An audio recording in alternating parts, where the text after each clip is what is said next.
From the Lincoln Journal-Star, this is the Life in the Red podcast with Luke Mullin and Amie Just. Hey folks, welcome back to the Life in the Red podcast. As always, Luke and Amie here back with you to break down last week and preview a very big upcoming week in Nebraska athletics. Volleyball, football, men's and women's basketball, all big season-defining matches and games this week. Yeah, and I am doing my darndest to be at all four of them. Yep. So keep it together, Amie. It's gonna be tough. It would have been easier if the men's and women's games would have been at the same venue, but Creighton throwing a wrench in there on us. So it'll be interesting on Friday for sure. But yeah, both really, really big games for different reasons.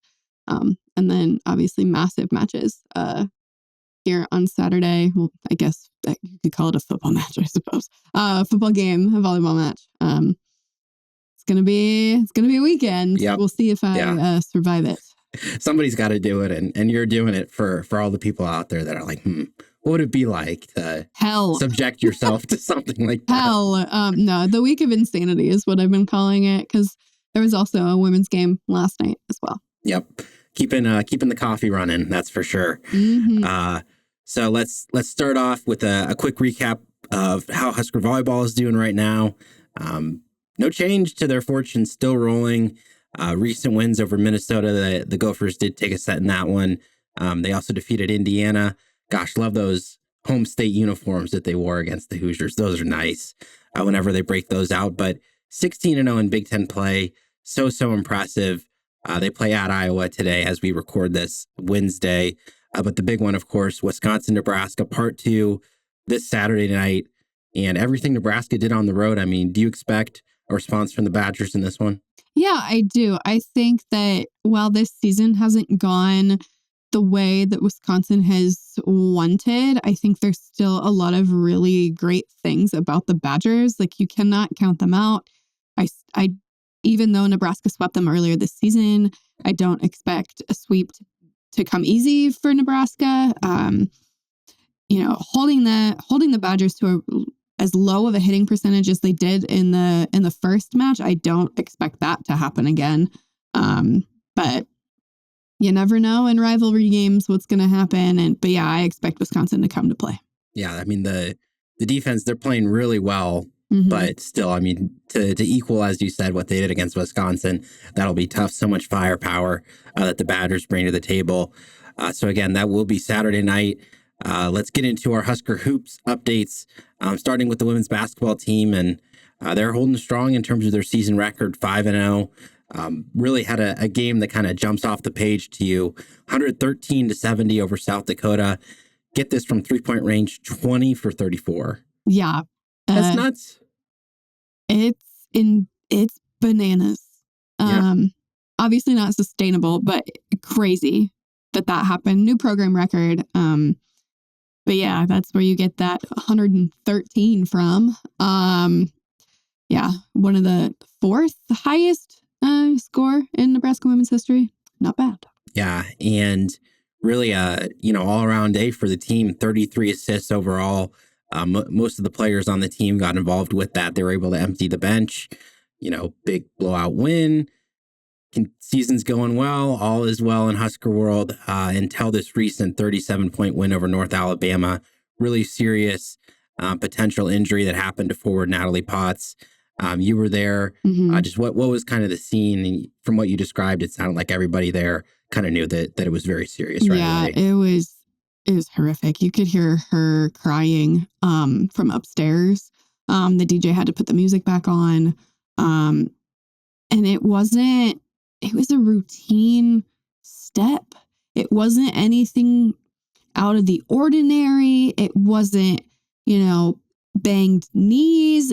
She was just taking a step to put herself into position to block. And, as she took the step and then picked her leg back up, you could see her just crumple and try to hold her leg. And it was horrible. So no word yet as of this recording. We're recording at, what time is it? My computer internet isn't working. 1:24 on Wednesday. So no word yet. She still needed to go get a scan, but no one is feeling super great about that. She's really upset. Her teammates were super upset. You could see it on the bench. And my heart just goes out to her. I feel horrible. I hope there is a ray of positivity with it, because it just is awful. Coming into this game, she was their leading scorer, leading rebounder. But she's more than that. She's a great person, just a light to be around, and you just feel terrible. Yeah, I mean, certainly the outstanding freshman season that she had, everybody's expecting that growth to continue. The partnership that she and Alexis Markowski have, phenomenal. That could be disrupted, and yeah, certainly you fear the worst when you see that kind of non-contact injury. So much to question about what's going to happen with this Nebraska women's basketball season, and again, we do wait for the final news on that. As she goes through those tests, any scans that she has to go through. But they're going to have to refocus very quickly because Friday at 4 p.m. they're playing a very talented Creighton team, only off to a 1-2 start. It's not the exact same Creighton team that was very good last year, made an NCAA tournament run, but a lot of those scores back, still a very tough team. They're going to have their hands full with them. Yeah, and I think this is an emotional game anyway. Mm-hmm. It's a very hard place to play because they are not playing at CHI. They're playing at Creighton's home gym for the women, Sokol. Some people have been a little confused about that, but no, this game is at Sokol. And the Nebraska women haven't won there in about a decade. So obviously they don't play there every year, but still it's a hard place to play. And Creighton's going to come out ready. And I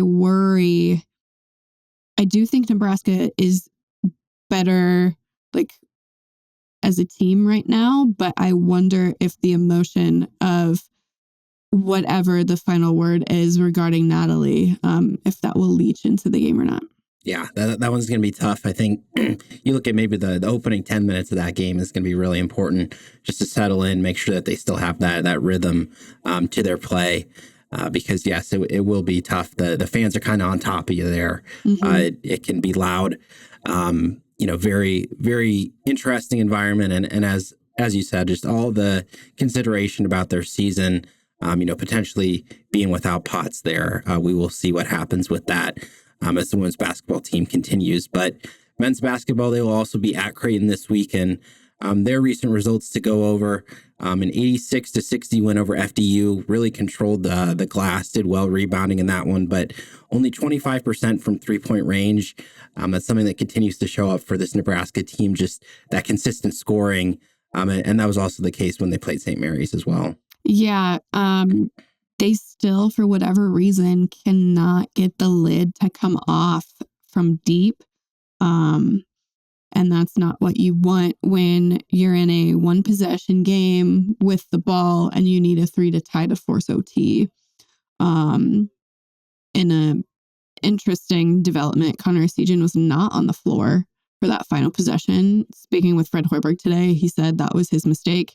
Just a game management thing, because they couldn't sub him back in after the timeout because no time had come off the clock.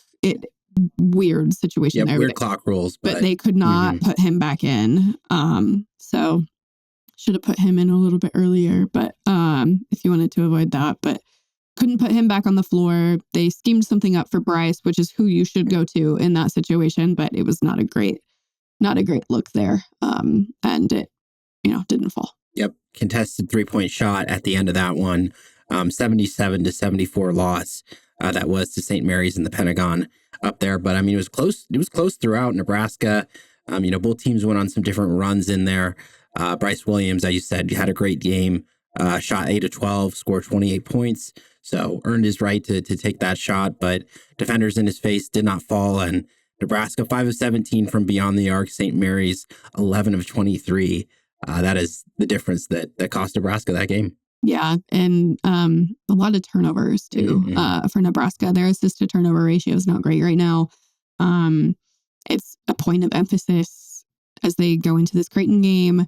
But yeah, lots to work on. Yeah, and when I look at just the way that some of the rotations are going, yeah, they're still figuring some of that out. But I think Andrew Morgan, I see him play, and I'm like, yeah, this guy should be out there more. Tough, efficient scorer, brings a lot of energy to the team. I think he should be in a bigger role. His defense needs a little work.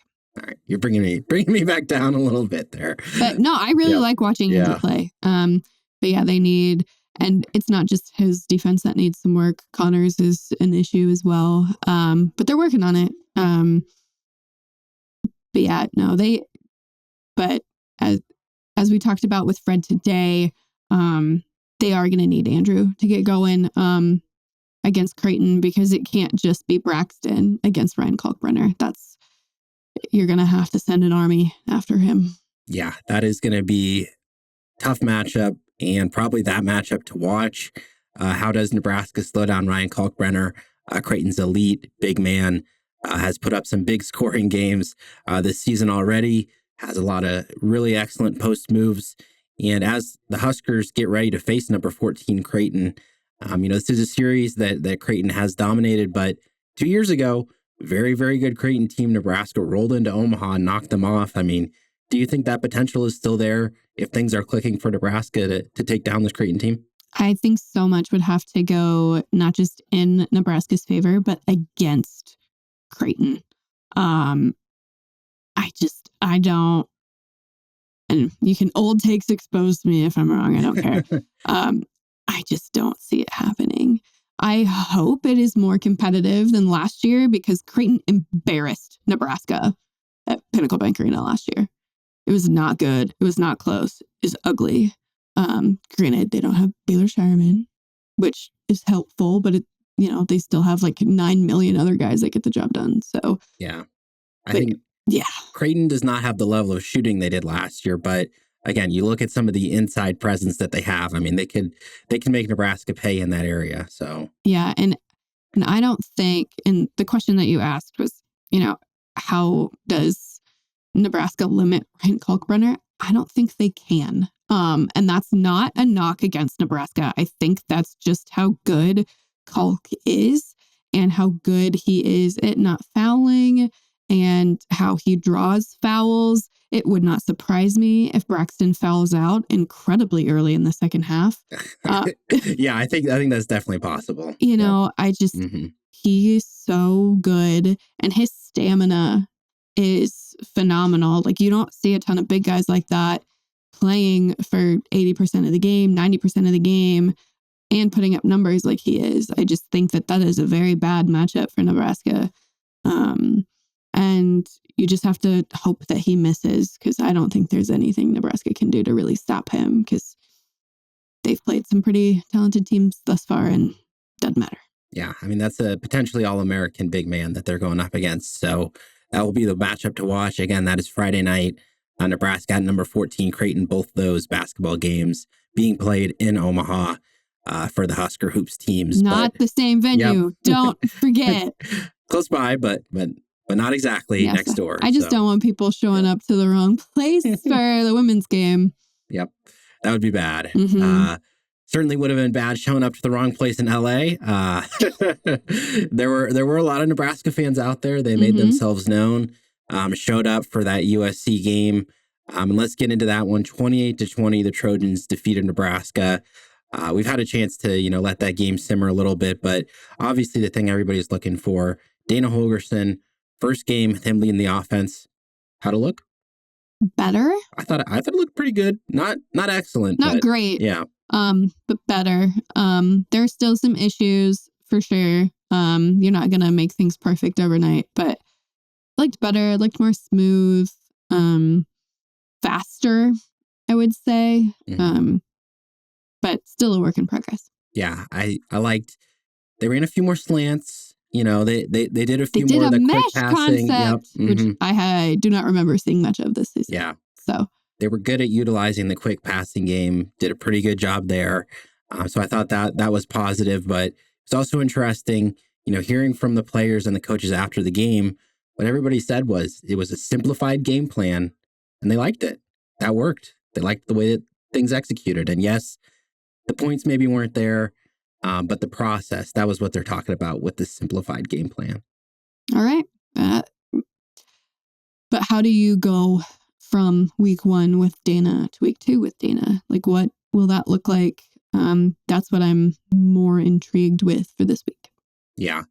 But I just think it's interesting that obviously we can rewind and talk about, the reasons for that OC change and everything that went into that. But when you are doing that process and, the players are talking about like, oh yeah, like, it was so simple. Like we knew what to do. It's like, did you not know what to do before that?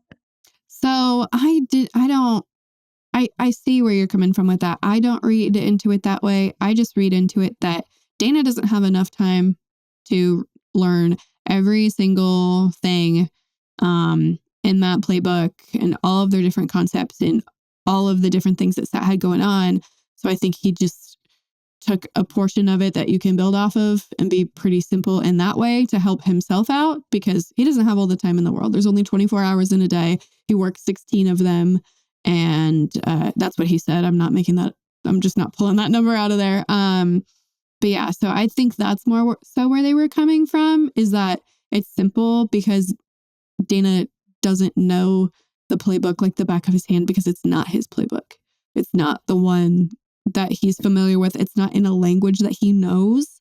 And so I think keeping it simple, yeah, it's for the player's benefit, but I also think it's for Dana's benefit too.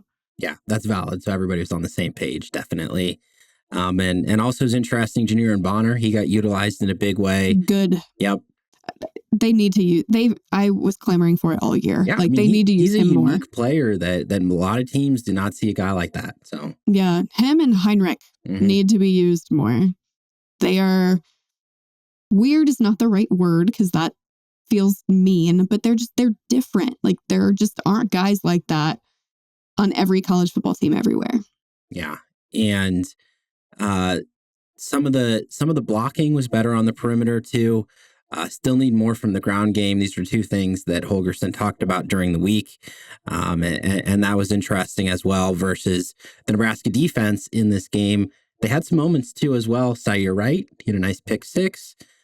Blocked field goal. Yep. Granted, that's special teams, but still. They brought some pressure on Jaden Mayava at times, affected him a little bit, but that second half, USC started picking up yards and chunks, and Tony White, talking about that performance after, just said that he wasn't pleased about the way he set up Nebraska to stop the run, and just wasn't pleased with that defensive effort as a whole. Yeah, the run defense was not great. It was one of their worst games of the season. Just felt like USC's ground game would always get 4-5 yards as opposed to 2-3, and that's a huge game changer. And then some odd plays that just went against Nebraska at some points, like the one touchdown that was an interception, then was a touchdown, then was a bouncing off the helmet, then was actually a touchdown, and then another weird play kind of like that later, and then the secondary getting beat on traditional, not weird things. Need more out of the secondary moving forward. Mm-hmm. But even with uncertainty on offense, some miscues on defense, they were in it to the very end, to the very last play, had a shot into the end zone. Jamal Banks, 2 hands on him from the USC defender, holding him back around his shoulder. No call, no penalty, game over. Yeah, that's tough. It was pretty egregious, but it doesn't get called all the time. It can. I believe it did get called in the Holy War, or something similar happened there between Utah and BYU, but you can't rely on one call. You can't. You have to put yourself in position to win the game before that. Obviously, close games happen, but most officials aren't calling that, and look, I've been very critical of the officials. For those who've listened to this podcast, those who've read my columns, I've been very critical of Big Ten officiating this year. I think it is having a really rough season all around. But they rarely call that there. You almost have to take his head off. And even then, I don't know. Yep. So it sucks.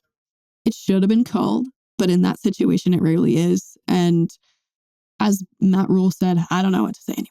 Yeah. Well, I think still it's that issue of that one score game. Nebraska's in these chances, but they still haven't been able to break through. And talking about things to be critical of, I think Matt Rule's clock management is something that I look at, and it was a little bit more notable there in that first half, with that series, USC punting and him choosing the runoff, and that was a little bit mismanaged to me. And it wasn't so bad as Nebraska was driving down there, but still, like with when they take the timeouts and when they let the clock run, I thought could have maybe taken the timeout a little bit sooner there in that final drive, could have had a little bit more time there on the end, because that's what Dylan Raiola said at the end. He said, we just ran out of time.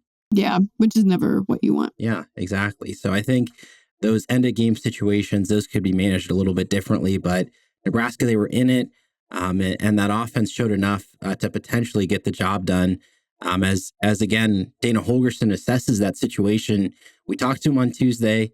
That was really nice, to get a little bit of his perspective, to hear about the way he's seeing things. Thought it was great. He was talking about the players, and he's like, oh yeah, 4 is this, 18 is this. We get 17, 19 out there. It's like, oh yeah, he's still learning these guys' names. Like, there are a ton of guys on this roster that he's having to figure out how they can best help this offense. But looking at a few of these positions, he called them out. He was not mincing words, talking about embarrassing perimeter blocking from the wide receivers earlier, talking about the running backs. There were holes to be hit there on Saturday, and they didn't get it done. Is that kind of the kick that this Nebraska offense needed? Yeah, because I don't think he'd say it if he didn't think they needed to hear it. So, because that's a very Matt Rule-esque thing to do. Sure. Mm-hmm. He's not going to take something to the media without knowing that the team will react well to it. I also found it interesting that Dana Holgorsen gave us a little bit of a surprise, but not a surprise preview. But it's a mystery at the same time. So there's a young guy in the receiver corps that he thinks that hasn't been used that should get going. So I wonder who it could be. Yeah, we'll see. We'll certainly see about that. But he said the offensive line played well. Kind of called out those two groups, and called out is maybe a little extreme. Just said they need to do better in these areas. But as we get into our Husker hot topic for this upcoming matchup, offense or defense, which Nebraska position group needs to step up and play better in these final 2 games? Secondary. They could have had 4 picks last week, and they had 1. That changes the game. That they win that game if they get 2 of those. So secondary is my opinion.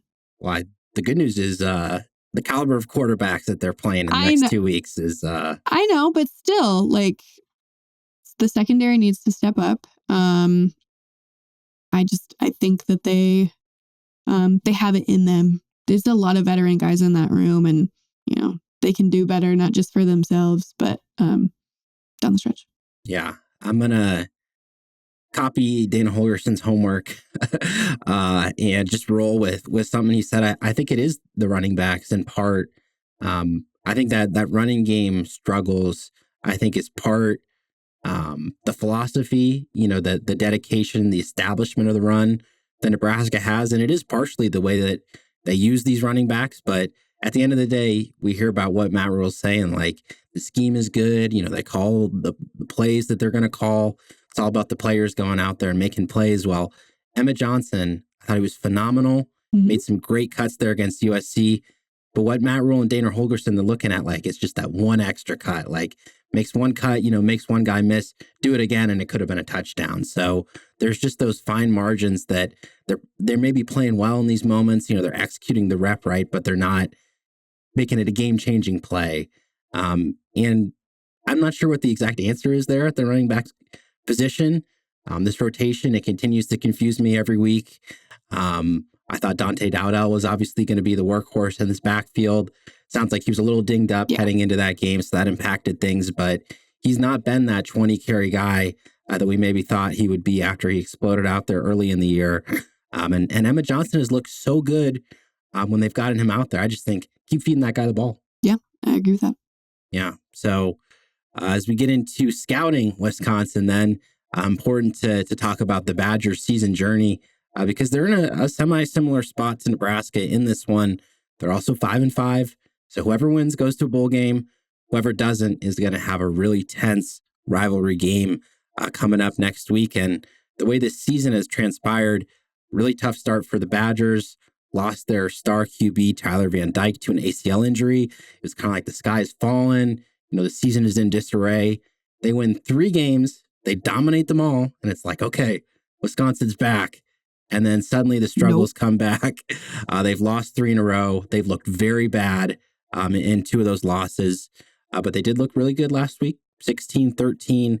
That was a game against Oregon, but the real issue is the defense is playing pretty well. The offense has not played well all season for the most part. Phil Longo, the coordinator, he's gone. Who's calling plays this week? Luke Fickell doesn't know, and he doesn't care. Which, okay. Pretty bizarre stuff from him. Look, I understand like calling it by committee and whatever, but like saying you don't care is, what is wrong with you? Like, I don't care who calls plays. Okay, that's weird. Why admit that, even if that is truly how you feel? Bizarre. Yeah, I think so. It was a kind of testy press conference, I would say. Emotions certainly going there when you do have to fire, a coach in season. Obviously, there are struggles, there are issues to be addressed, and I think it's very important. Like, who calls the plays? Like, as long as you get a play called, sure, that's what really matters. You get the play call in, but like, somebody has to be responsible for it at the end of the day. Yeah, it's weird. It's just very weird, and it's disappointing that he made that decision that he needed to go, and then that Phil needed to go, and then was testy in the press conference. It's like, dude, this is your decision, man. Like, own your decision. Yeah, you should have a reason. You should have a roadmap to follow, if you're going to make that decision. But Wisconsin, they're going through that right now. They're going to be figuring out their plan on offense. And it's going to be an interesting one because Braden Locke, the replacement for Tyler Van Dyke, he's really struggled at moments. Like I said, I mean, the games that Wisconsin won, pretty good, pretty efficient. But what he does have is he's got a turnover in him, thrown at least 1 interception these last 7 weeks in a row.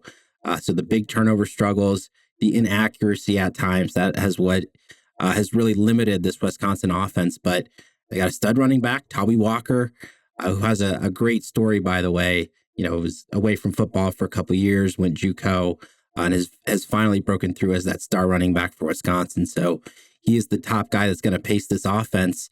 And really, this is the chance, I think, for the Nebraska defense to show, they've struggled these last few weeks, but they can make some noise in this one. Yeah, I think they can. I think that anytime there's a change, either to a head coach or a coordinator, that is an opportunity for things to shift, both positively and negatively, depending on how things go. And, they're a desperate team, just kind of like Nebraska right now. Like, they, through all of the struggles, they are 1 win away from a bowl, and they know how to count. Yep. That's been my line all season. We don't have to talk about it. They know how to count. Yeah, I'm not counting them out, even though they did fire their offensive coordinator. Like, I'm not counting them out. I don't know what to expect, but I don't think they're just going to come in and be ho-hum about it. Mm-hmm. Certainly. And what Wisconsin does have going for it is a really good defense. They did a number on Oregon last week. Again, the Ducks, they scored 30 points. I believe 10 games, 9 games, I believe, in a row. Heading into that one. They had 6 points heading into the fourth quarter. I mean, there was very little room for them to throw into, not able to string together those first downs and put together those drives. And what Wisconsin does do is they stop the pass. I mean, they're top 10 pass defense, about 165 passing yards allowed per game. That is phenomenal numbers. They're not great against the run, so that's what goes into this for Nebraska this week. And also of note, their best defender, safety Hunter Wooler, he was injured late in that game. Not sure about his status for this week. And as we kind of go big picture for this one, I mean, Wisconsin, this is a program that Nebraska simply has not figured out how to beat in the Big Ten. 10 straight losses to this team in their last 10 matchups. And again, it's just a situation where there's emotion, there's opportunity for both these teams, and there's going to be so much on the line in this game. There is. I mean, you don't want to lose this game and have to try to win next week for either of these teams. Yeah. So who wins then? Who do you think? I'm going out there. I'm going to say that Nebraska gets the job done. I'm saying 21-16, low scoring game. And for me, this is more based on Wisconsin's struggles than Nebraska's growth in recent weeks. I just think that that Badger offense is going to be slow. I think Nebraska will be able to shut them out at least for a quarter. Maybe there'll be some of those drives where Wisconsin gets a few first downs and then, stalls out and maybe that, 30 to 40 yard range, that kind of like dead zone where you're not really sure what to do. I think just that Nebraska defense, they'll play a strong game. Huskers will be able to get enough done on offense, and my prediction holds. They'll go bowling. I see where you're going. You don't agree? I have to see it to believe it. And right now, I've got Wisconsin 17, Nebraska 14. Nebraska loses another close game. I think Wisconsin wins on a field goal. And there may be a defensive score in there for either team. I'm not optimistic in either offense, and it's going to come down to defense. Yeah, I think the punters may be busy here on Saturday. It feels like a day where if you can make a big play on offense, like just one big play, that is going to be so big. Yeah, it's going to be the difference. But do I think Nebraska is the better team? I do. I do think Nebraska's the better team. I still think they're going to lose, but I would love to be wrong. Yep. I'm doing some mental gymnastics with this. Maybe if I pick them to lose, that they'll win. But I mean, it has gotten to this point. The one score losses, the bowl game on the line. It's just one thing after another. Games that they should win, they haven't. It has trended that way. So certainly, I think that to snap all of those streaks, all of that history. It's tough. It's tough to get that done. But Nebraska does have that opportunity this week. And as they get ready for that senior day, lots of seniors playing their last game. That is also adding to the emotion of the day. But the one thing we're watching for, our final word about this Nebraska-Wisconsin matchup. Again, I'm looking at that run game. Can they break off an explosive run, like 40 to 50 yards? They've been close. They've gotten like the 20-yard run, not been able to get that big. And can they simply be consistent, put together a big day on the ground? Yeah, I'm very similar with you. Can Nebraska get the downfield game going in either the run or the pass? Mm-hmm. Yeah, they're going to need it because you'll be able to chip your way down the field a little bit. But man, that's a Wisconsin defense that likes to eat up that kind of stuff. Yeah, absolutely. Yeah, so that will be the final time inside Memorial Stadium this season for the Nebraska football team. That is a 2:30 game this Saturday. Of course, lots of other Husker athletics going on this weekend. As we said, volleyball and Husker hoops. All the coverage and updates for you will be online at journalstar.com. That'll do it for today's episode of the Life in the Red podcast. We'll see you again next week. Thank you for listening to this week's Life in the Red podcast. Our theme music is composed by Sasha Indy. The stories continue on journalstar.com.